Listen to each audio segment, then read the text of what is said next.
Welcome to the Encore Audio Archives YouTube channel. I'm Taper Dave, and this is my channel. I've uploaded hundreds of talks here that I've recorded at meetings in West LA, and okay, my story with Clancy is, and I have it here in one of my recordings where I celebrated a birthday, and then during my talk at the beginning of the meeting, I said that it was my first attempt in 1985 to get sober, and it didn't take, of course, because I came back in 94. And I told Clancy I was living in Stockton, and I heard Clancy was going to come to speak, and I thought to myself, I don't need to hear this guy Clancy. So I did go to the convention or the meeting or wherever it was he was speaking. So Clancy gets up to start talking. He says, Dave, are you still here? I says, yeah, I'm right here. He says, you know, we held that meeting up for 15 minutes waiting for you. So there's my Clancy story. Take care and have a good day if you want to. I know I will. Now it is time to introduce our main speaker for the evening, Clancy.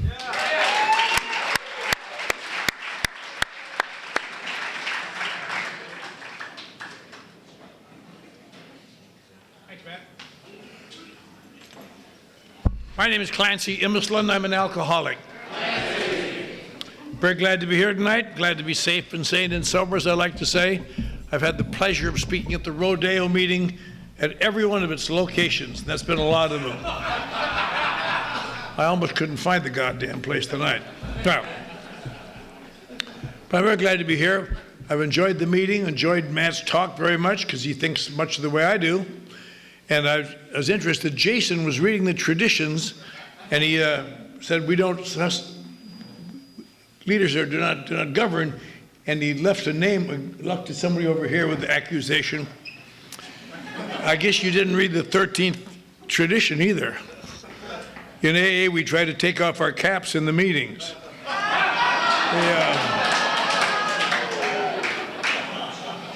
It's just the way it goes sometimes.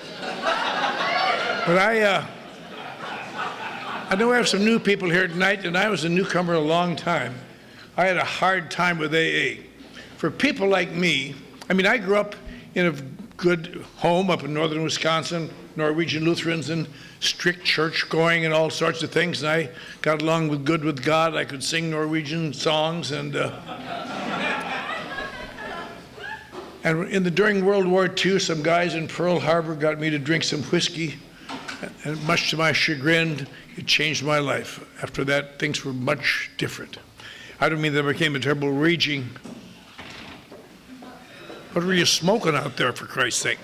Anyway, I was not a raging crazy man or anything, but I discovered that, in retrospect, what I saw about alcohol makes bad things good and good things better. And alcohol had the ability to make me feel. At that time, I was a young boy. I ran away from home at 15. I was in Pearl Harbor before my mother didn't know I was in Superior, Wisconsin. And it made me feel the way men look. And many years later, after going to university after the war and becoming somewhat of a good writer and going out in the world, became a sports writer and then an advertising copywriter and fathered many children, did a lot of things and became somewhat successful. And eventually, I kept drinking. I went to AA for 10 years, and I just went, and I never could dig what the hell they're talking about. Turn your will over to God, keep coming back. All this crap was very nice, but that's for small minds, not for people who've been cursed with intelligence. And my memory of AA during those years, I'm sure, I don't know if I ever heard it, but it seemed to me, everywhere I went to a meeting, someone would say this or a version thereof. I stayed drunk around the clock for 25 years, night and day. One day I walked through that door and they told me to put the plug in the jug. And I did. And I've just never been so goddamn happy. Hasta la vista, baby. And I became quite successful, did very well, but eventually at the end I went down. And I wound up in a situation one day that a person like me cannot wind up in. I'm too smart, I'm too bright, I'm too clever. One morning I woke up, I just looked around, and two big guys threw me out of the midnight mission on Skid Row and said, "Stay out of here, you phony son of a bitch." And I tried to explain to him. I didn't explain well because I just had my front teeth kicked out in the Phoenix jail, so I was not hitting those consonants quite as cleanly as I would have liked. I'm not a phony son of a bitch. 3 years ago, I was on the faculty of the University of Texas. Ads that I wrote, the L.C. Dunbar ads for the Borden Company, were running that very week in Life and Time and New Yorker. I've had my picture in the New York Times for one of my achievements. But it's really hard to explain these things in midair. I started outside that stinking old mission down on 4th in Los Angeles, and I had a terrible feeling. I didn't know what it was. I know what it is now because I've sponsored guys who've had it. I'm sure some of the people in this room have had it. It's hard to tell in this room, because everybody looks like they just came off Skid Row. Right? It's hard to tell who really did and who's dressed. I want to apologize. I didn't have time to stop off and get my own clothes. But I had a feeling of looking around and realizing there's no friendly direction. There's no friendly direction. There's no place to go back to. There's nobody who wants to see me. It's just, you're going to die on the street. If some old guy would have come to me that morning, I stood in the rain, so sick, I couldn't believe this was happening. And he'd have said to me, "Slim, you're dying. You're down to 120 some pounds. You've lost your wife and children, never see them again. You've lost your career. Once upon a time, they called you a boy genius. You can't even get a job washing dishes. You've lost, somebody gave you a car to drive in Texas to Los Angeles, and you got drunk and lost it in Phoenix with all your clothes and all your ID and all your money. That's where you got into beef that night and were put in jail, and you vomited on the guy's bunk, and he kicked your front teeth out. And he might have said your little mother up in Wisconsin is no longer allowed to accept phone calls from you because your stepfather's so tired of watching you play on her emotions, so she'll go down to her tiny little bank account, take out a few more dollars, and send it to her little boy. He'd rather have her think you're dead than the way you are. And he might have said, "You've been around AA now, and you sit in these meetings when the heat is on, and you laugh to yourself and sneer and think to yourself, these idiots, and now you're dying." And he might have said, "Why don't you go back to AA one more time and admit you're an alcoholic and see what happens?" And if someone had said that to me, and if I were in the mood to be honest, I'd have to say, "Pal, you don't understand. I wish I were an alcoholic. I really do. My life would be so much more simple. I wish I were an alcoholic. I've been going to, I go to AA, and I'm not an alcoholic. And if you're new to it, it doesn't take long to discover what an alcoholic is or what you do here. Alcoholic is a person who drinks too much, and they come to AA and admit they drink too much, apparently makes them feel better somehow. Then they return to God. Then they show their gratitude by helping others. And that sort of thing has no effect for me at all. It was interesting, Matt said he loved God. I was raised loving God. And after a while I got hating God. But the one thing I could never get, I couldn't ever stop believing in him. I knew there was a God, and I knew I was going to go to hell. And I hated the thought of it, so I didn't even want to hear about God. I got up and left meetings where they started talking about God, because I don't want to be reminded of those things. And the reason I got hating God is because one night I was in jail, just overnight. I'd been counseling some police officer. And my little son died while I was in jail that night, and I felt so bad about that. And I had a bunch of little girls. My little son died. We took him to Wisconsin, buried him in his mother's or grandmother's grave, and I felt so bad about that. But one thing that happened to me about drinking, another reason I knew I was an alcoholic, is alcoholics can't quit drinking. Everybody knows that, can't quit drinking. I can quit drinking anytime. I've done it. Every time I have enough remorse, I can quit drinking without any problem at all. My problem has never been that. My problem is this. After I quit, in a day or 2 or 3 or 4, sometime thereafter, somebody sneaks into my bedroom in the middle of the night and puts an invisible spring in my gut. And the next day they start to tighten it. And it doesn't come out as, "I need a drink." It comes out as just a little growing restlessness, just a little irritability, just a little tired of getting my daily sermon of what I did when I used to drink, just a little tired of watching whatever technicolor there is in the world around me slowly go to gray again, that interminable gray tunnel living. And I have spent literally thousands and thousands of dollars on that. I have spent a lot of money in psychoanalysis. I read books, I went to cults, I did a lot of things. But I'll tell you something kind of sad about that feeling. I'll tell you how you beat it. You take a drink. And you know, this time I'm not going to get in trouble again, but sooner or later you get drunk. Then people say, see, your problem was alcohol, wasn't it? You have to say, yeah, I guess it was. But I just want to shriek, no, it wasn't. You don't understand. Drinking is what gave me some relief. I just got to find a way not to get drunk all the time. I got to find a way to drink without getting drunk. You know, that's an interesting thing. I read the book a couple times over the years. I told some boob I would, and I thought to myself, you know, this book has one distinction. This is the dullest book I've ever read. And this time when I got sober, I got a new sponsor. He wanted me to read the book. And I read it again. And I said, I misjudged this book. It's much duller than I remember, just endless. I wrote things like, buy this product, take this action, blah, blah, blah, blah. And you read it and you're looking for inspiration in this book. If you are thorough at this stage of your development.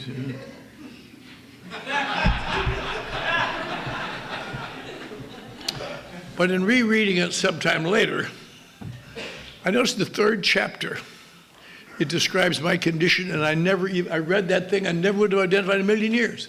If you're kind of new, you may wonder if you're an alcoholic, what people like us have in common. We all look different, we all sound different, we all get different stories. One of the things we have in common in alcoholism, somewhere along the line, we all have had to accept the obsession that somehow, someday, I will control and enjoy my drinking. It says the persistence of this illusion is astonishing. Many pursue it into the gates of insanity and death. And we fight against it, fight the term alcoholic. And then we have occasional brief recoveries. That's it, I just have to remember to eat before I go out. That's all I need.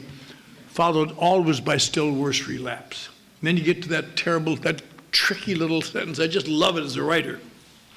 You reach a stage of pitiful and incomprehensible demoralization.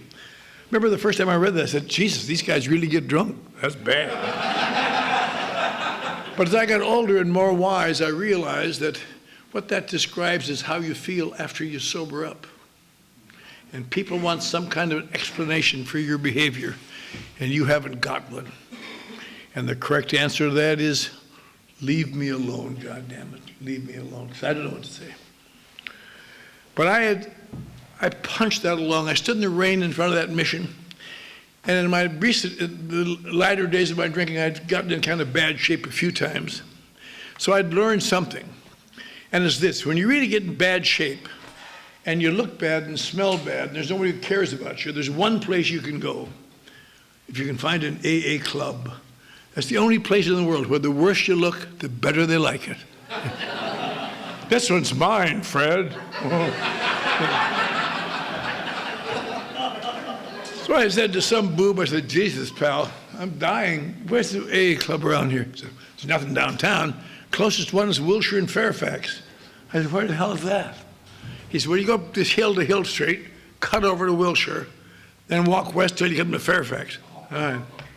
The way I went, I walked for 2 hours in the rain, sick, my mouth bleeding. And I finally get to Wilshire and Fairfax, another one of those hideous clubs, and some boob standing inside. Welcome, you're home, son. Oh, Jesus. And I hung around that club, and I wound up sleeping in an abandoned car in the parking lot. That's where they let me sleep at night. Just a terrible goddamn place. And the guy said, you know, on the weekend you can come in here, but during the weekdays you have to be a member of the club. But you're going to die in our parking lot, so I'd wanted that to happen. So you can come in, but can't ask anybody for money. None of your smart aleck remarks. We don't want to hear what you used to be, how successful you were. It's all a bunch of crap. And they have to go to a meeting every night. And I went to a meeting every night in that club, sat through these success stories of people I wouldn't hire to mow my lawn. You know, just terrible, that did. And it turned out to be my sobriety date. Why in the world would it be my sobriety date? You know, I really tried to stay sober when my son died, and I stayed sober. And I stayed sober so long I committed suicide and had to be put in the state insane asylum. But that's where I go with prolonged sobriety. Why would I stay sober this time? So I can sleep in an abandoned car in the rain. And I think what happened is that during that week, the meetings I had to go to that damn club with those losers, there was a guy in there that I'd seen in the movies. I thought, a movie star. What does a movie star tell you? He's got money. I thought, I bet you'd like to have a new friend. And I'll pay him back when I get on my feet. But it turned out he didn't want a friend. So by Friday, I was desperate. It kept raining. It was like I thought Noah's Ark was going to come sailing by any minute. So I thought, I got to do something. I'm going to die here. I've been eating cake at meetings and people buying me mashed potatoes once in a while. Found up, I said, Bob, I put on my newcomer look. I said, Bob, I'm a newcomer, and I've admired your program. Would you be my sponsor? I said, okay, kid, I want you to do what I tell you. I said, sure, Bob. And he became my sponsor, and I found out later he wasn't a movie star at all. He'd been in 3 movies, character roles, and I'd seen 2 of them, so I thought he was in a lot of them. I've been in 3 times as many movies as he ever was, but I didn't know that then. I hadn't been in the movies then. But they said he wasn't a good actor, but he was a good actor because he acted nicely in meetings. And that took a lot of acting for him because he was a right-wing fascist AA pig of the worst sort. Just do this, do that. I thought, why am I taking this crap from this ignorant fool? Because he was my only meal ticket out of there. I had told him, I tried to be honest with him. I said, Bob, because he did try to help me. He did. He'd take me with him sometimes to hear him talk, and he'd talk to me in the club. But I tried to be honest. I said, Bob, I just want you to know, I know you're trying to help me, but I'm not really an alcoholic. I wish I were, but my problem is not really alcohol. It isn't I'm drunk, but I mean, alcohol is the best friend I got. It's the best friend I got in the world. And if you're new tonight, I want to tell you, alcohol was the best friend I ever had. Friends come and go. Lovers come and go. Jobs come and go. Cities come and go. But when a few drinks, it's just making that transformation, no matter where you are or how you get it. But I said, Bob, I'm not an alcoholic. He said, okay, I understand that. I said, I've got deep psychological problems. I've been in psychiatry a lot, and they can't find the answer. He said, okay, I understand that. We'll just work out for a while. So he would take me to meetings. He'd try to be nice to me. But I discovered quickly I'm much smarter than he is. He was a dumb guy, a nice guy, but a dumb guy. And I'm smarter than hell, but I look terrible. I thought, I got to not let him know I'm this much smarter than he is, or he'll resent it. So I tried to act dumb whenever I was around him. He'd say stupid things and say, gee, that's wonderful, Bob. Yeah. But he would take me. One night we were at a meeting somewhere, I don't know, and I heard him say more stupid thing than I'd ever heard. He was saying to some guy in an AA meeting, he says, as long as you think your problem is alcohol, you're going to die drunk. And on the way home, I said, Bob, why would you say that to a guy in an AA meeting, for Christ's sake? That's what he's there for, his alcohol problem. He said, no, if his problem is alcohol, we shouldn't even be in AA. I said, Jesus, Bob, lights kind of hot on the set out there today?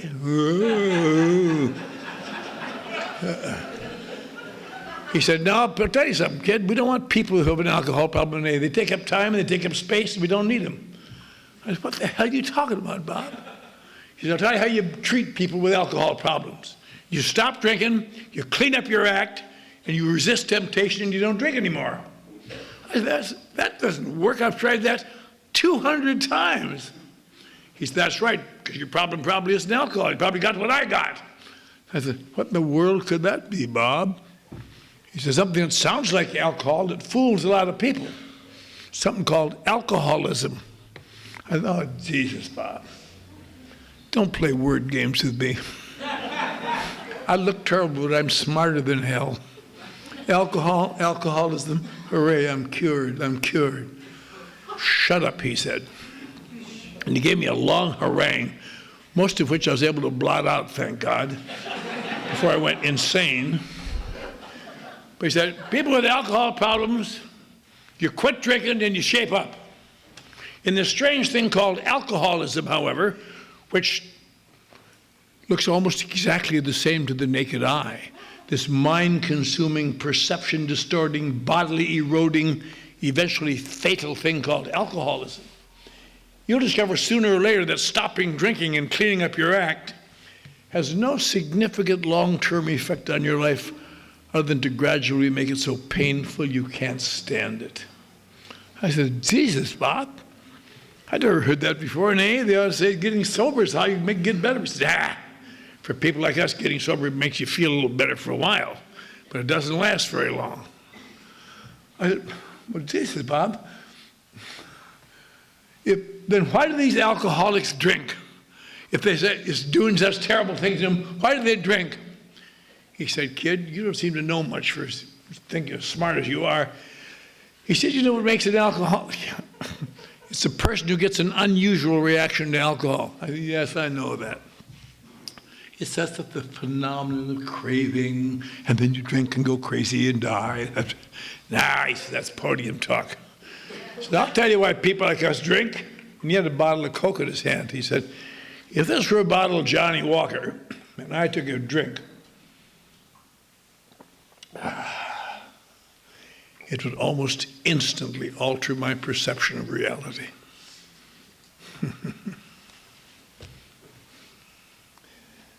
If I took a couple drinks, it almost instantly changed my relationship to the world around me. If I take a few drinks, it almost instantly makes me taller and more self-contained, and them less frightening. I said, Jesus, Bob, what's wrong with that? And he said, and I quote, because it is not really happening, you asshole.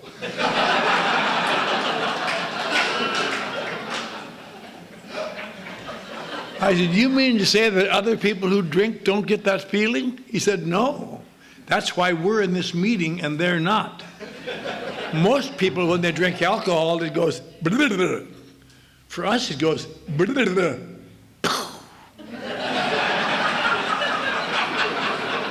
I didn't know that, Bob. You mean to say that alcohol does all this really good stuff? He said, listen, kid, you say you've been in therapy off and on for the last 10 years. Do you know any therapy in the world can take people like us, maybe walking to commit suicide because life is over? God damn it. There's no hope. Maybe stop in and have a couple going away drinks.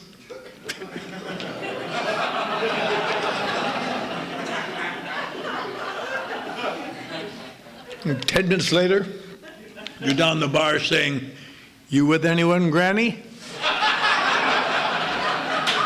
It makes a difference.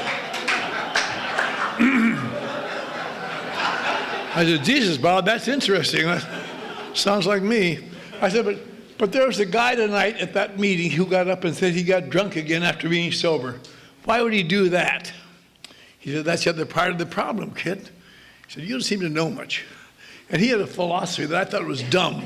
And I heard a tape of his a while back, and I thought, God, that's right on. He said, when people are born and you grow up and mature, it's difficult maturing in the world, especially when you're young. You got to take a lot of crap from people, seems like. People don't want to listen to you. You may know something. They don't want to hear about it. You got to try to fit in. You got to solve problems. Girls break your heart if you're a man, and if you're a girl, boys break your heart. It's a sad time in life. He said, if you have an obsession or something, you got to find a way to resolve conflicts. But if you can get through all this crap and become a mature individual, you can lead a pretty good life. You could know how to hold a job as long as you want to.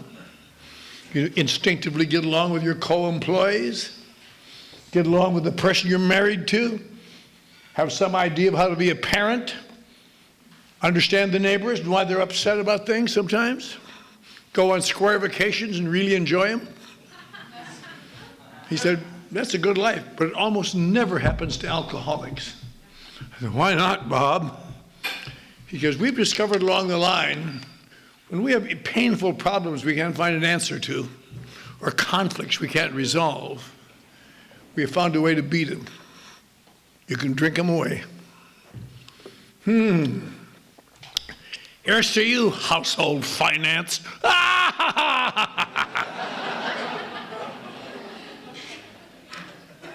Here's to you, bitch. I never liked you anyway.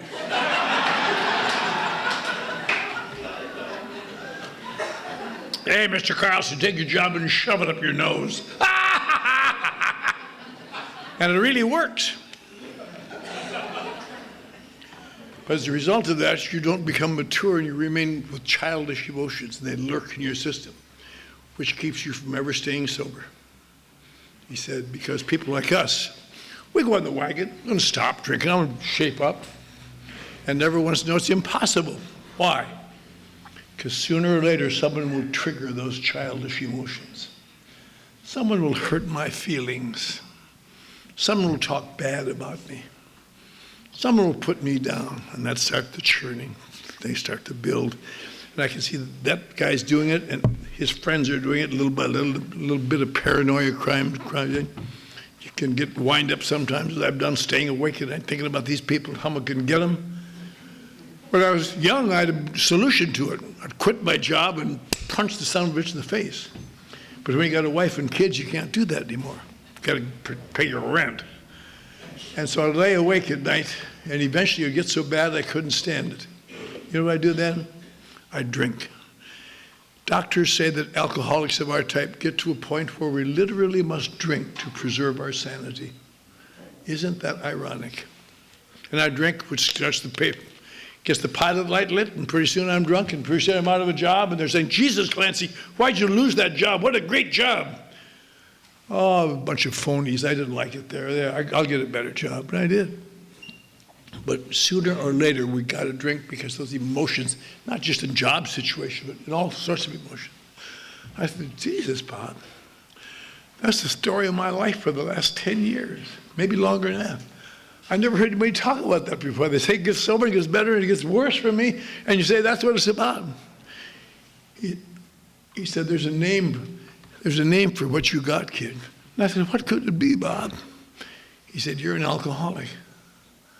I said, my God, but my problem isn't alcohol, except sometime. He said, look on the wall over there, kid.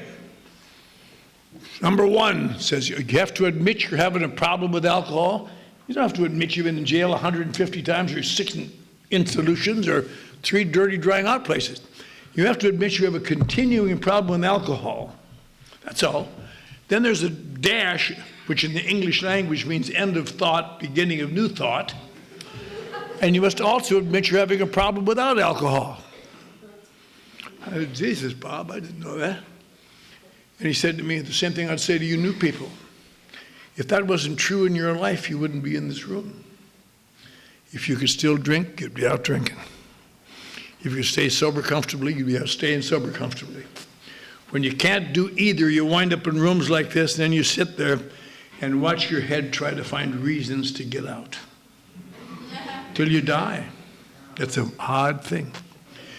But he said, I'm an alcoholic. And that was in December of 1958, a long time ago. And I was 6 weeks sober, and I had no hope for life. And I didn't become wonderful right after that at all. I still was a rotten guy living in an abandoned car. But one thing had begun to help me, I guess. I look back. For the first time, I began to feel maybe I'm not insane. Maybe there's a name for this condition. Maybe these emotions are not a mark of psychosis. And I stayed sober. And I got little jobs. I didn't do very well. I didn't get along with people very well because I hated things. And then if you're new, remember that though. I wonder if you're an alcoholic. Are you having problems drinking? Then are you having problems sober? That's all it asks you. The steps, as Matt said, and everybody says, are simple. They're simple, they mean what they say. It took me a long time to discover that. I was much too complex to believe that. Then, of course, my sponsor said, well, time to work the steps. I said, Bob, I got to tell you this. I cannot return to God. After I stayed sober with my little son, death, it suddenly struck me why this is. This Norwegian Lutheran God has taken my little boy who never committed a sin in his life and killed him to punish me because I'm a sinner. Well, screw you, God, you son of a bitch. You'll get me in hell, but you won't get me to land. I will do nothing. And I can't return to God, Bob. He said, hey, kid, you don't have to return to God. Oh, I said, to a power greater than myself, Bob? Does that fool the other boys and girls? He said, it doesn't say that either. Read the damn steps. It says we ask you to come to believe in something. We never ask you to return to any old sick belief. You had to try to come, can't you come to believe in a loving God? I said, no, I can't, Bob. He said, can't you believe in AA? I said, well, I like it better than I used to, but not much. He says, you think I'm doing better than you are? I said, yeah, I guess you are. He said, congratulations, I'm your new higher power. And the funny thing is, I could accept that. I could accept that because he was doing better than I was. But around the club, people say, there's that crazy bastard thinks his sponsor's God. But I didn't care. If you're thinking about the step, because those first 3 steps have killed more people like me and perhaps like you than anything that I know in AA. Getting through those are difficult. Okay, there's a second step. I want to come to believe what? In a power. What power? Don't care what power. Doesn't say what power.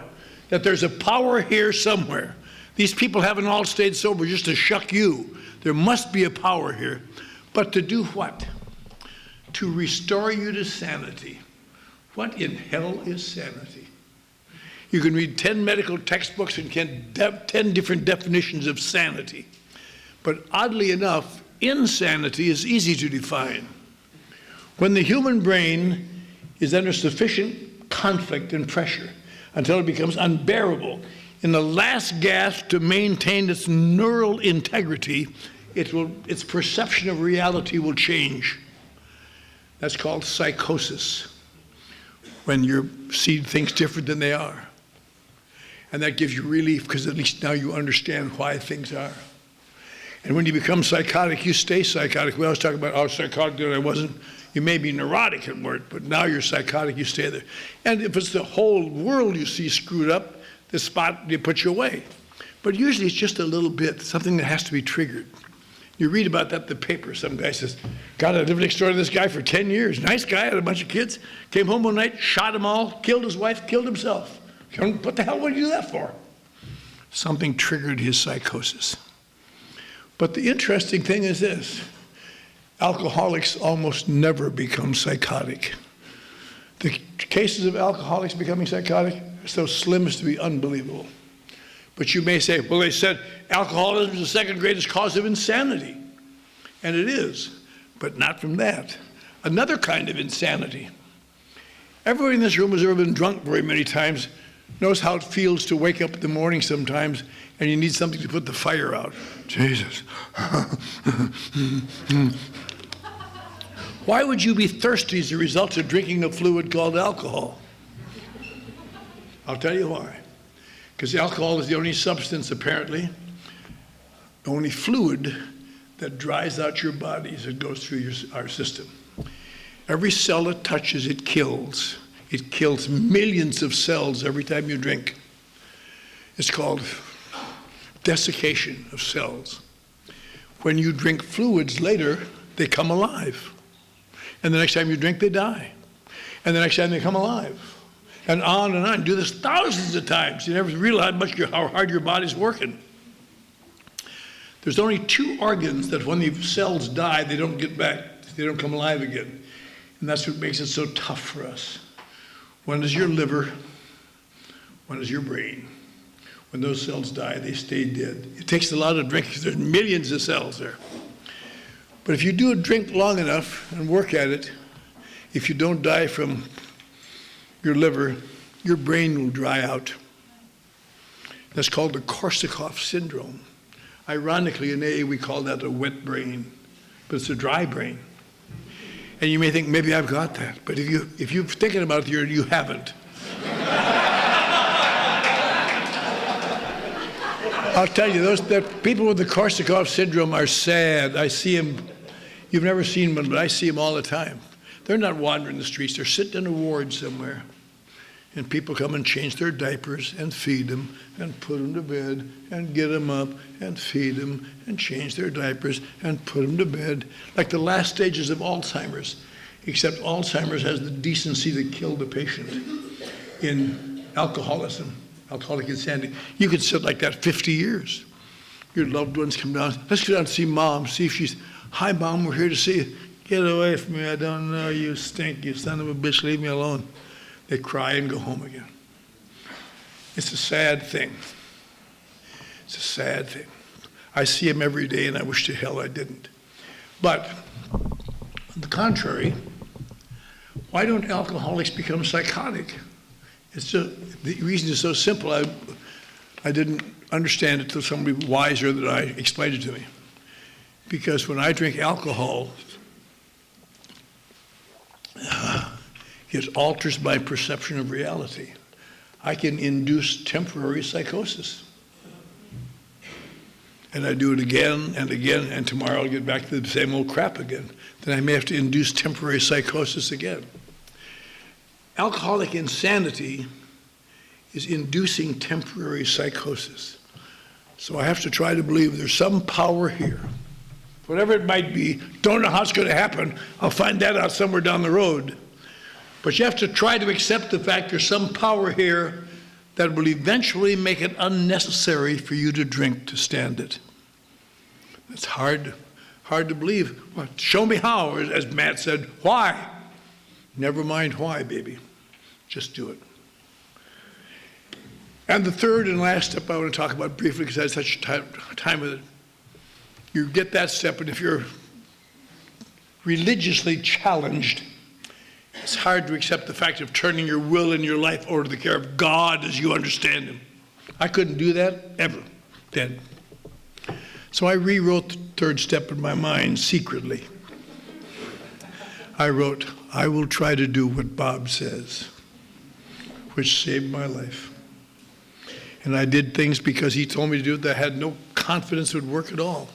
But little by little, I eventually held a job 4 months. In my second year, I held a job 7 months before I got fired.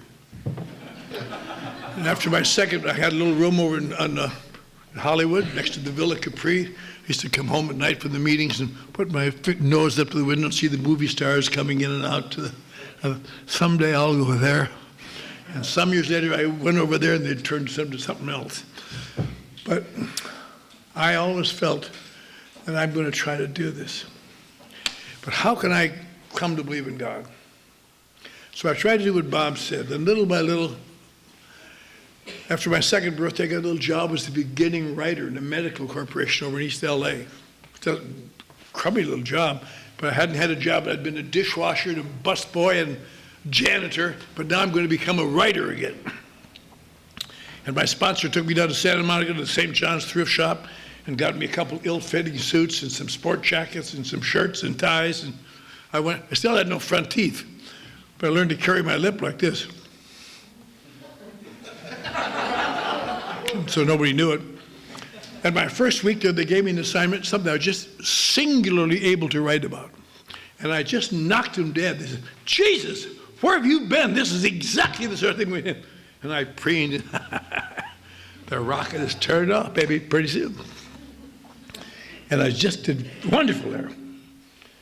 And I was there for a little while, and I heard a guy say one day, that guy doesn't even have any front teeth. Oh, I'll be damned. I'm trying so hard.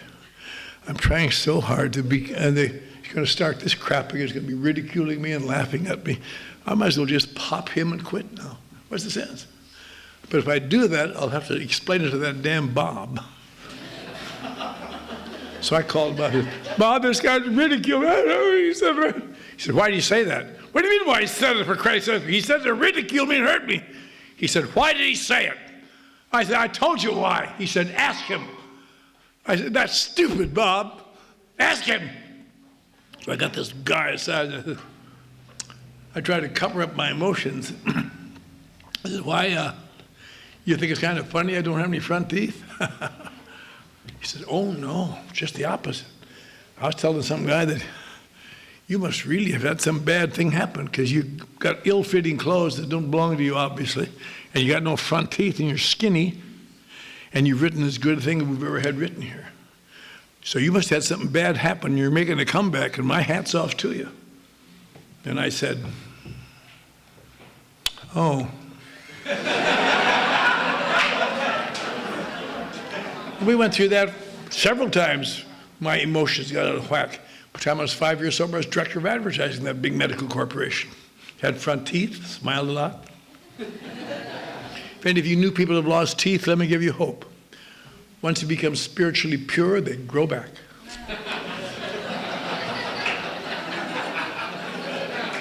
When I was 7 years sober, another guy and I were called into Hollywood, and we created something called Boss Radio, a station then called KHJ, became the #1 hard rock station in the world. We brought the Beatles out here, brought the Rolling Stones. We just all were hip and slick and said things like, what's coming on down, baby? Jesus. When I was 10 years sober, I was downtown doing public relations for an oil company. 15 years sober, I was a marketing director in Beverly Hills. When I was 5 years sober, the same wife and all those children heard the crinkle of green in my wallet all the way to Dallas. Leaped out of their post office box, rushed to my side, attached themselves like a group of starving chiggers. And I discovered something along the way. I finally discovered what A is about. I always thought it was to get sober. It'd be dry, longer and longer. Christ, I've been sober over 50 years. I'd be so dry up here, I'd burst into flame. But that's not what A is about at all. As far as I know, and I bet my life on this for a long time, the function of AA is to very slowly do what alcohol did fast. To change my relationship to the world around me. To make reality look less threatening and more favorable. To little by little make me taller and more self-secure so I'm not prey to every passing glance or remark. And it can come, it comes in incrementally, not very fast. It can happen in your first 30 days for about 1/10 of a second, you know. What was that feeling? I felt good there. But little by little it gets longer. By the time I was 15 years sober, I was doing great. Living over here by the ocean. And my kids growing up, doing well, getting through college, and everything going my way. Big AA, done all the steps, helping people, sponsoring people, just a wonderful person. But I got one of these feelings of wonderfulness, and it stayed too long, and it got me to lose my grip. And one day, in some hideous fit of feeling good, I resigned my job in Beverly Hills, and for the last 35 years, I've run this midnight mission on Skid Row, the place that threw me out in 1958. And people say, why would you give up your great career to run that damn mission? And there's no good answer for that. Well, it was such a significant decrease in salary, I couldn't pass it up. This morning, I did something none of you did. I get up out by the ocean, big home, big comfortable yard, and jumped on Highway 10 and rode through Beverly Hills. My car still wants to get off there. We're going downtown. Down to Skid Row, that ravaged area, and we park underneath our building. And I took my walk around the building, as I do every morning, and seeing people dying all around me. Some of them I know quite well. Step over the bodies of men, women, and children dying from alcoholism and drug addiction and abandonment and insanity. And walked in and spent my time at the mission today with my friends and staff members, trying to find some way to get these poor bastards to acknowledge their problem. It's not like AA, we're way below that. Trying to keep them alive so they maybe make some effort to do something. And then I came home. I came here to speak tonight. And you think, I'm going to go home tonight and I'm going to sleep well, get up early in the morning, catch a plane, speak tomorrow night in Milwaukee. some people I don't know, I've never seen before, and I can talk about anything that I feel because I know they'll feel it too. Irony of AA. And come back and have a birthday party Saturday afternoon for a couple of people I sponsor, one 25, one 30 years. And have a good day, and then get in my car and drive to San Diego and talk the Old Town anniversary. Jesus. But what's the fun in that? I don't know. I don't know what it is, but I'll tell you this. I sure sleep well, and I feel good. And somebody put my name on Facebook. And I now have 2,100 friends. Most of whom I wouldn't know them if they bit me in the leg. Get away! Yeah, what? But it all comes down to this. Remembering Alcoholics Anonymous is simple, but the thing you have to do is maybe the hardest thing you'll ever have to do. You may have to surrender to the fact that you may not be the one authority on what you should do. Because that's tough. It's easy to talk about, oh yes, I want a program. Like people, I play the piano. People can say, I'd give anything to play the piano. You want to take lessons? No, I just want to play the piano. Alcoholics Anonymous is a great device with steps that I think for people like me, it is incumbent upon me to have a sponsor. My sponsor died when I was about 4 years sober. I got another sponsor named Chuck Seed in Laguna Beach, who was a great man. But because I got sober in 1958, we were talking to somebody at the break, I was able to sit in Bill Wilson's office for an hour and talk to him, and knew Sister Ignatia, and Ebby. Really interesting, these old people. They weren't so important to know them then as they are in retrospect. They're just AA people then. But I want to just say one thing to close, because I know we want to get out of here. You may wonder what Alcoholics Anonymous, if you get all the panoply, all the meetings, all the books, all the cakes, all the stuff people do, it's all beautiful. But they're merely symptoms of Alcoholics Anonymous. Let me tell you what Alcoholics Anonymous consists of. It consists of one alcoholic talking to another alcoholic to help him reduce his feelings of difference, at least enough, so that he will take an action he does not yet believe in. When that moment comes, the miracle starts. Thank you.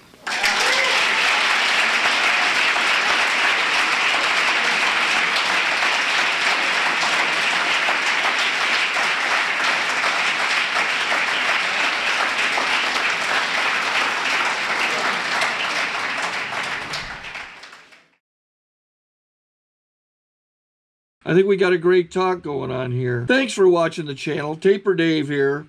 Just curious, do you think this is better than Zoom? Okay, this is how I prepare my drone for launching. I like to do it inside the cab of my truck so I'm not standing outside in the weather. To install the joysticks for control, up and down, right and left, powered on. I have an Android phone that I use to connect it to the drone with. And it's actually controlled through the iPhone, through an app. Oops, wrong way. It's actually controlled through the iPhone, or through this Android phone, through the app. It's actually controlled through the Android phone, through an app, and you connect it through this short connection right here.